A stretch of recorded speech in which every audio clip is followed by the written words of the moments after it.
아브라함은 하나님 말씀에 순종을 합니다. 그의 나이 75세. 어떻게 보면 세상적으로는 적지 않은 늦은 나이라고 말할지도 모르겠습니다. 아브라함의 72세에 하나님 앞에 순종을 합니다. 여러분, 하나님 앞에 결코 늦은 나이는 없습니다.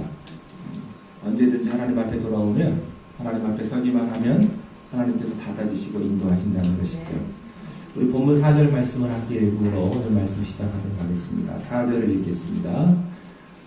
시작. 이에 아브라함이 여호와의 말씀을 따라갔고 롯도 그와 함께 갔으며 아브라함이 하나님을 떠날 때에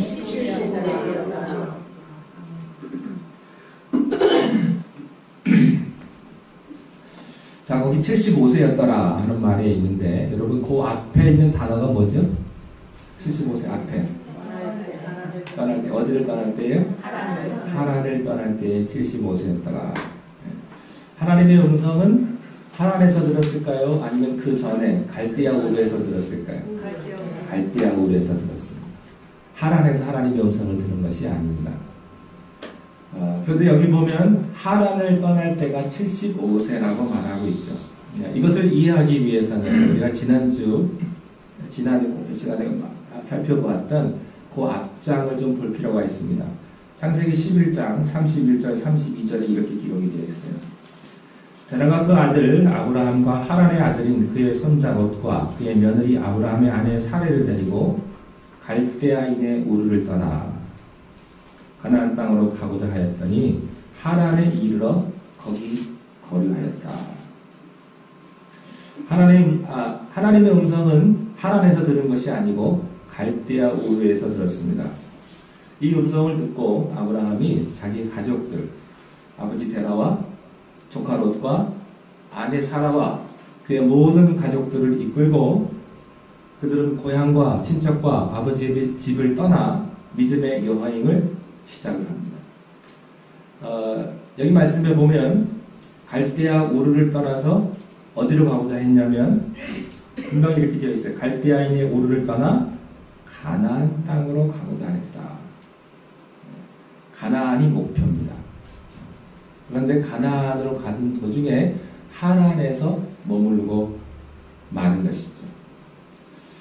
잠깐 머물 수는 있습니다. 잠깐 딴짓할 수 있습니다. 여러분, 우리 인생에서도 잠깐 외도할 수 있습니다. 그러나 그것은 잠깐이어야 되고 가능하면 안 하는 게 좋습니다. 그런데 아버지인 데라는 결국에는 가나안으로 가지 못하고 하란을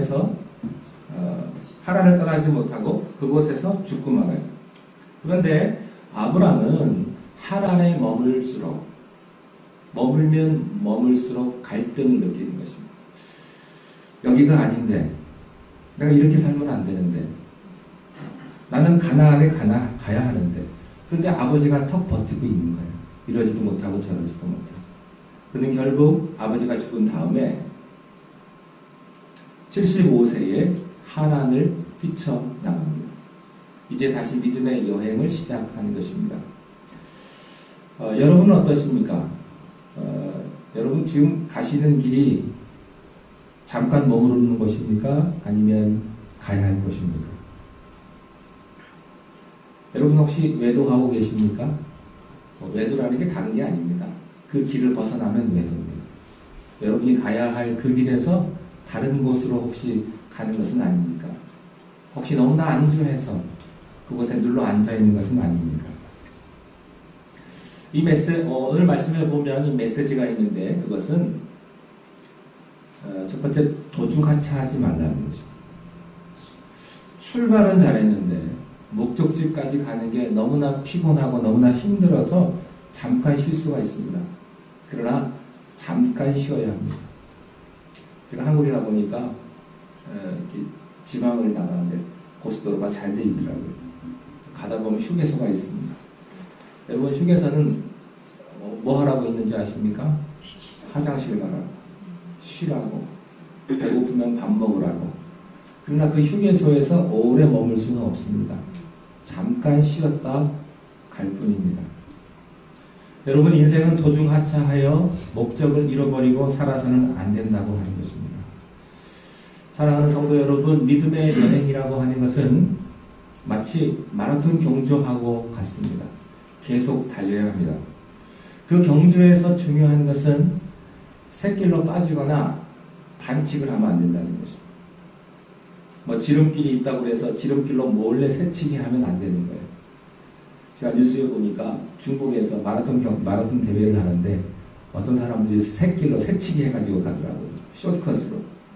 그 반칙입니다. 다 보고 있는데 사람들 안 보겠지 하고선 딴 길로 가는 거예요. 여러분 반칙하면 안 돼요. 여러분 인생에 있어서 반칙하면 다른 사람 아무도 모를 것 같지만 보시는 분이 계세요. 하나님이 보고 계세요. 그 길을 끝까지 달려가야 하는 것입니다. 쉬지 않고, 멈추지 않고, 주저앉지 않고 달려가야 하는 것입니다. 우리가 인생이 얼마나 피곤한지 쉬고 싶을 때가 한두 번이 아니에요. 그래도 쉬어서는 안 되는 것입니다. 계속해서 페이스가 좀 처질 수는 있습니다. 좀 천천히 갈 수는 있습니다. 그러나 그 자리에 주저앉아버리서는 안 된다는 것입니다. 끝까지 달리는 사람에게 하나님께서 생명의 면류관을 허락해 주실 것입니다.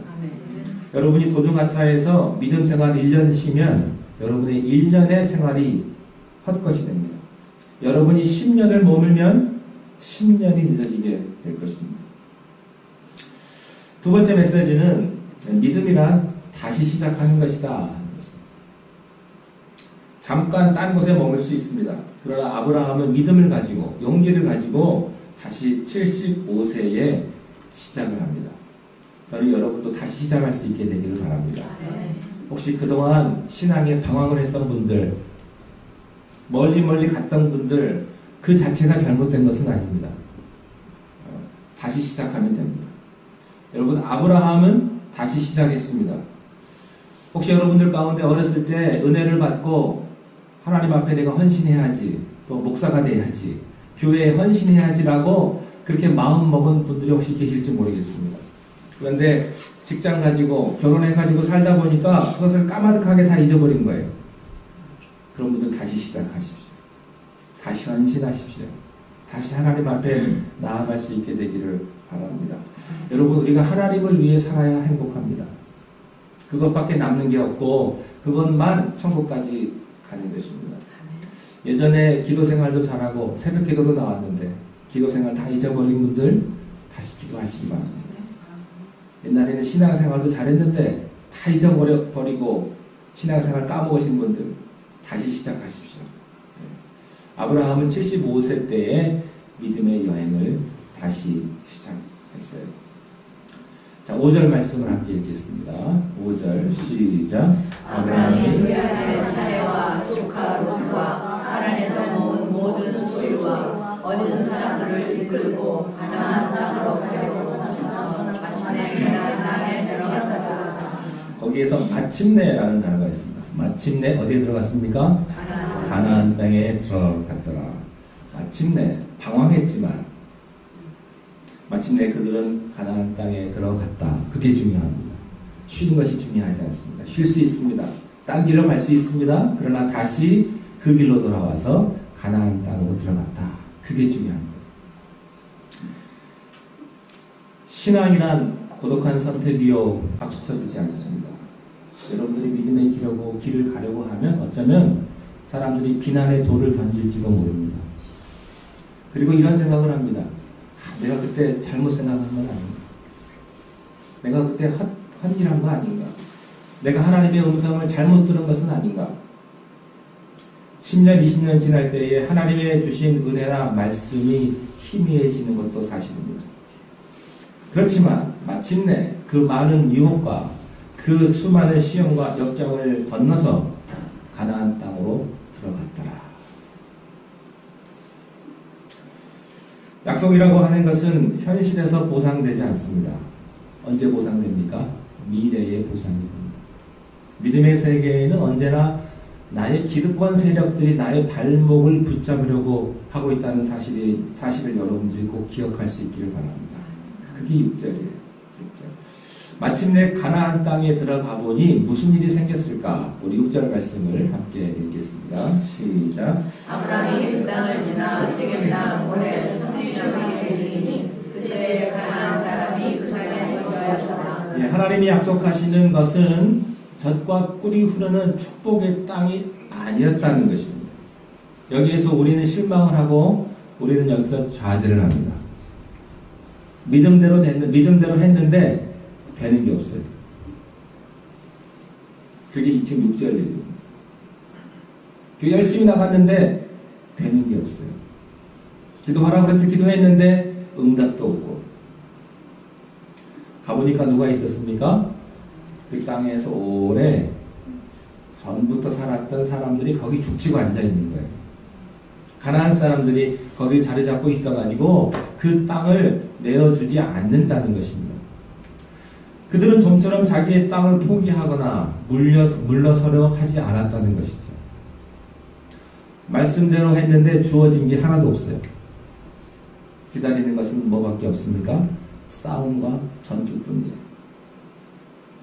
하나님은 처음부터 젖과 꿀이 흐르는 가나안 땅을 백지처럼 만들어주지 않고 아무 저항 세력이 없는 그런 평온한 땅에 깃발을 꽂게 하지 않으셨다는 거예요.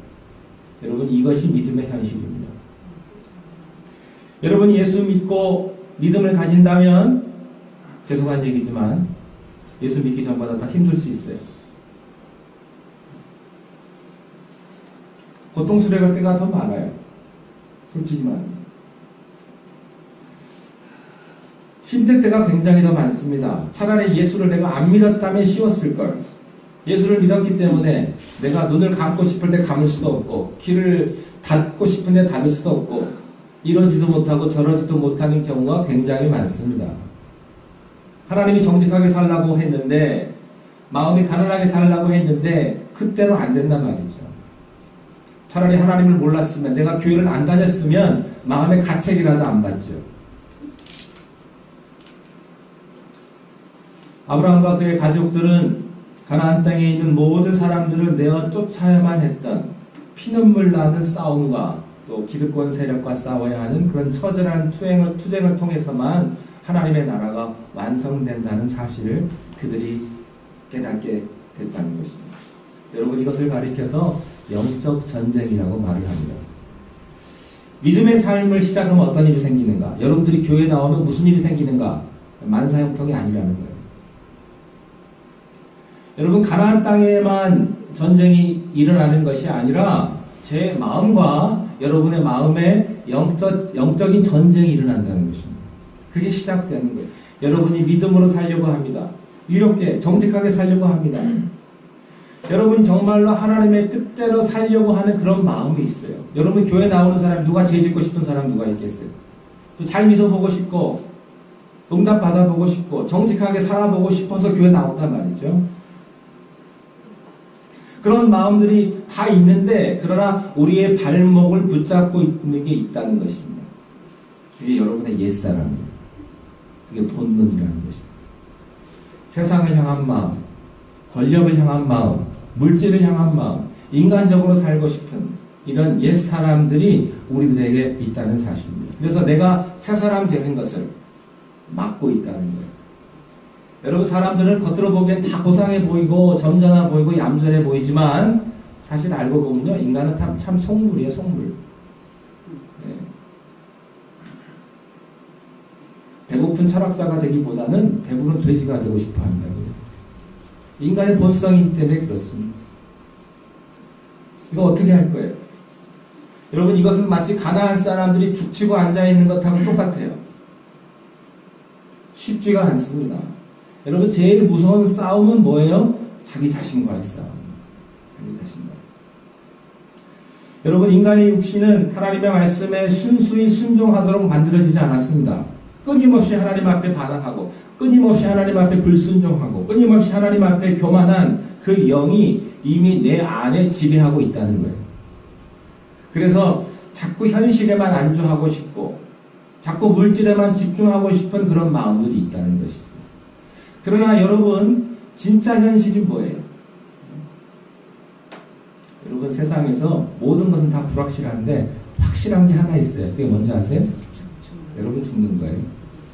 그거 하나는 확실해요. 여러분, 내일 무슨 일이 일어날지, 내가 어떻게 될지 내일 아무것도 몰라요. 그러나 한 가지 확실한 게 있습니다. 여러분이 죽어요. 그게 진짜 현실이라고요.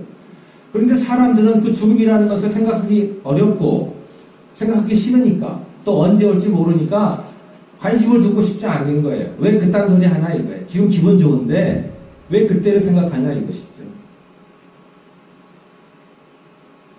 여러분, 꼭 기억하세요. 그게 현실이에요. 7절 말씀 함께 읽겠습니다. 7절 시작.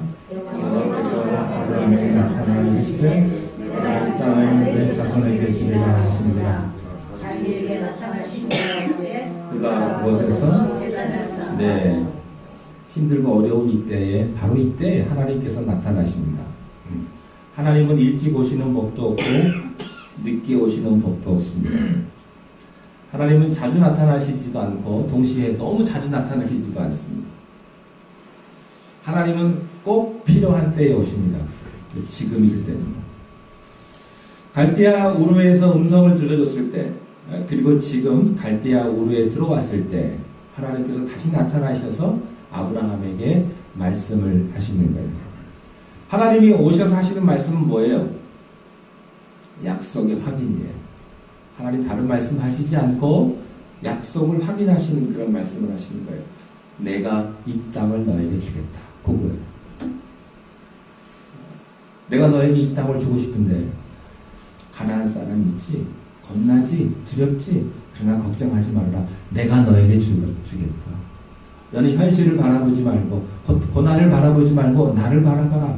내가 너희에게 이 땅을 주겠다. 지금 그 말씀을 하고 있는 거예요. 이 땅은 네 땅이다. 이게 비전의 확인입니다. 그런데 아브라함이 무슨 생각 들까요? 하나님, 어떻게 이게 내 땅이에요?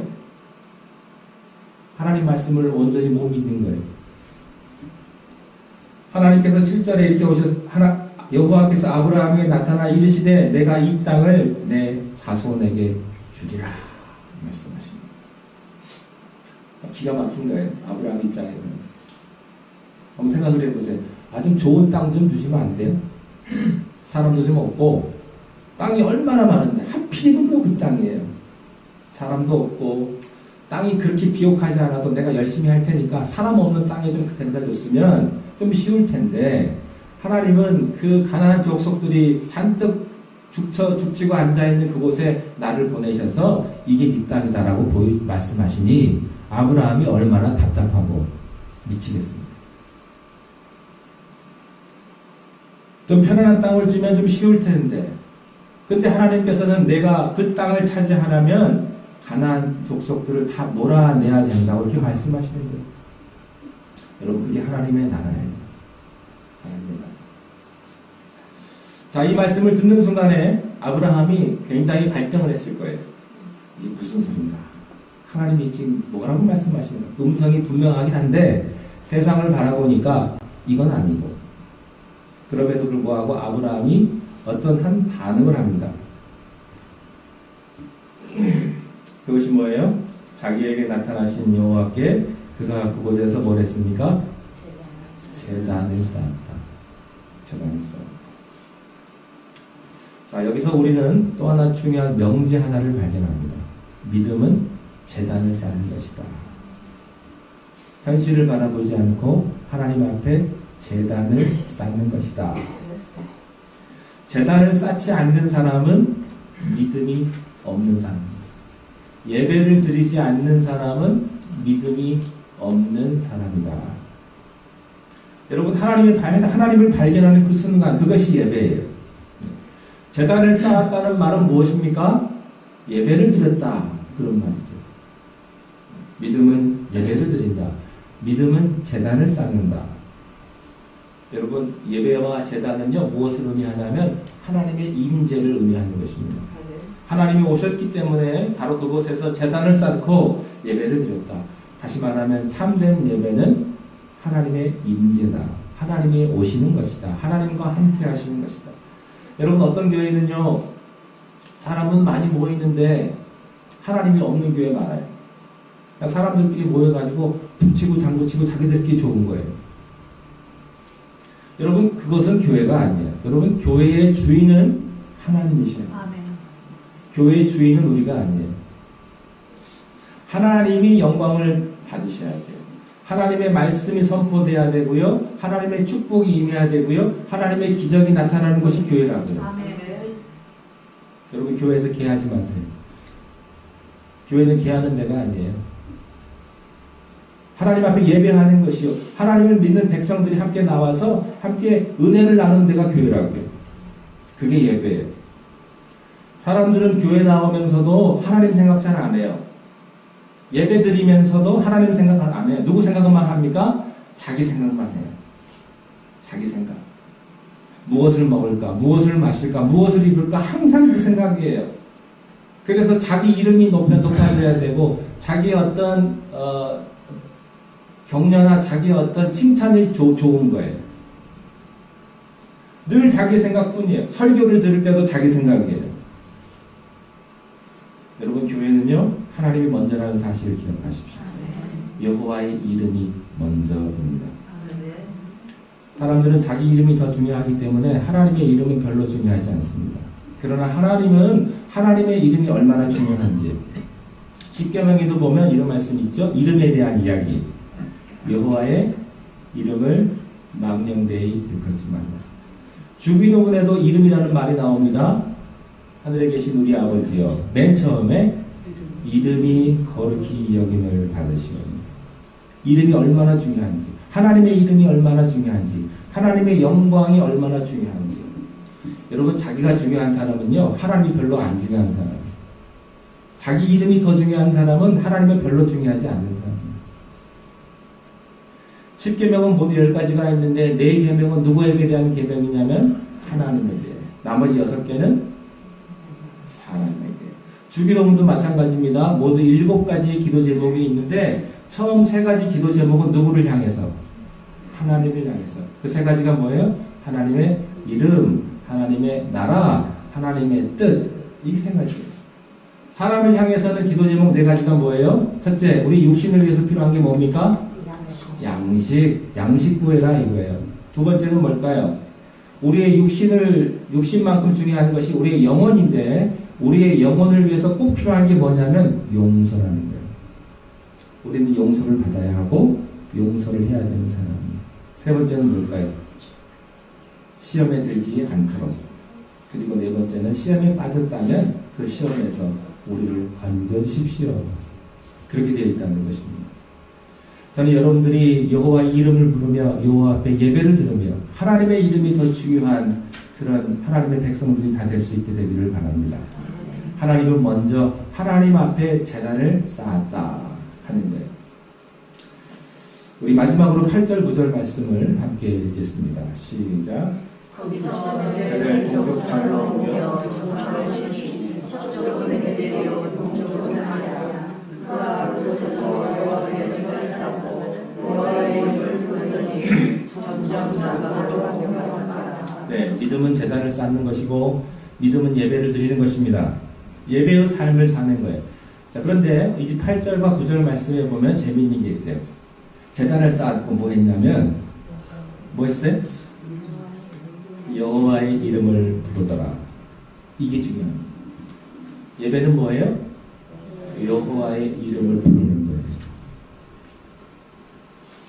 믿음이란 제단을 쌓고 여호와의 이름을 부르는 것이다. 그렇습니다. 여호와의 이름을 부르는 것이 예배입니다. 만약에 여러분들이 교회에 오셔서 여러분들이 기가 막힌 사정만 기도하고 갔다면 그것은 예배의 반쪽만 드린 거예요. 여호와의 이름을 부르셔야 합니다. 여호와 앞에 찬양하셔야 합니다. 여호와 이름을 부르며 그분에게 기도하고 그분 앞에 나아가셔야 합니다. 사랑하는 성도 여러분, 정말로 여러분이 여호와의 이름을 얼마나 부르십니까? 급할 때 부르죠. 급하면. 안 급하면 안 부르고. 그러니까 하나님이 얼마나 갈등하시겠어요? 좀 잘해주면 멀리 갔다가 좀 세게 하면 돌아오고. 그죠? 하나님이 갈등하실 거예요. 잘해주고 싶은데 안 찾으니까. 그래서 하나님은요, 우리에게 병 드시고 약 드시는 거예요. 잘해주고 싶은데 잘해주면 안 찾고. 하나님이 얼마나 괴로울까 우리 보고. 그죠? 여러분, 여호와의 이름을 부르는 것이 뭐냐면 구원이에요. 그래서 로마서 10장 13절 말씀에 보면 누구든지 주의 이름을 부르는 자는 구원을 얻으리라. 자, 그러면 하나님의 이름이 뭔지 아십니까?